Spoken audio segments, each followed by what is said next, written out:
In the spring of 1936, the eyes of the world were about to become focused on Berlin, Germany, and that country's new chancellor, Adolf Hitler.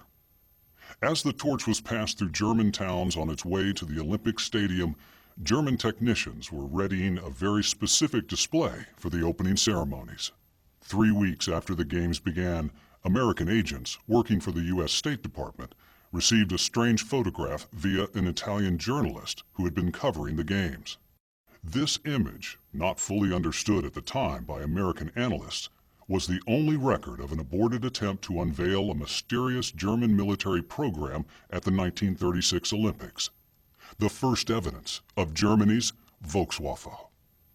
Our family was moved to Wolfsburg, and my father found himself assigned to a small wing of the German Air Ministry. One night I heard him talking with my mother. Very plainly he said, "We are working on something very unique, which could be fantastic for everyone, but I have a feeling that Hitler has something very destructive planned for it." It wasn't until years later, when I read his journals after his death, that I realized he was talking about the secret Volkswaffe. While the Nazi regime tried to paint a civilian image of their vehicle program, the secret was soon out with Allied military units, fleetingly visible in the skies over Russia and Europe. We first saw it, we didn't know what they were. You know, they could have been tractors or Model Ts. We had no idea what this was going on, and I had the feeling they didn't know how to fly the things, and that gave me a feeling that maybe there wasn't any way in hell to fly them to begin with. The darn things are falling out of the sky, tail end first, if you can call it a tail, if you could call it an airplane. What was the Volkswaffe? How was the vision of Ferdinand Porsche to build a car that everyone could afford subverted to military use? Why is so little known? Come along as we reconstruct the history of this elusive war machine through interviews and newly discovered footage, showing the depth of Nazi involvement, the extreme efforts to find a practical use for the strange aircraft, and the rumored post-war government cover-up of the incredible Volkswaffe, the flying cars of Nazi Germany.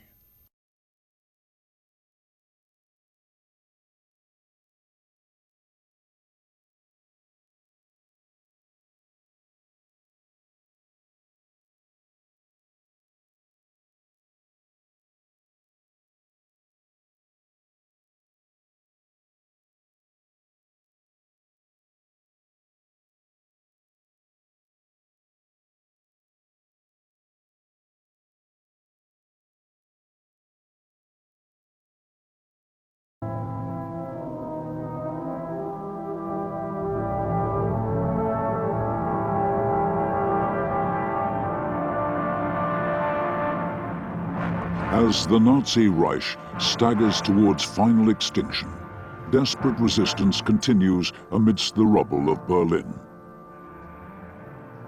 Accusing all around of treachery, abandoning the German people and his yet faithful lieutenants to the pleasure of the victors, Adolf Hitler kills himself in the deep bunker of the Imperial Chancellery. Obedient to his last orders, 2 SS men burn the body in the Chancellery garden.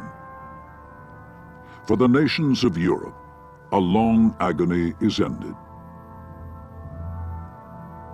Hitler had sent his armies marching and ravaging over a continent and beyond.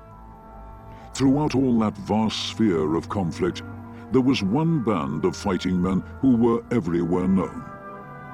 In their brief but extraordinary existence, they won a unique reputation for daring elan and unfailing professionalism in combat. Yet, if their courage was beyond dispute, so too was the fear and loathing which they elicited, even eventually among their own people, and in the regular soldiers alongside whom they fought. In many of the most signal triumphs of German arms, they played a conspicuous role, one far disproportionate to their numbers. In the long period of decline and retreat, despite repeatedly sustaining appalling casualties, their discipline remained unbroken, their fighting ardor unimpaired, almost to the very end. Subsequently, they were burdened with the near-exclusive blame for the blackest crimes of the Nazi regime.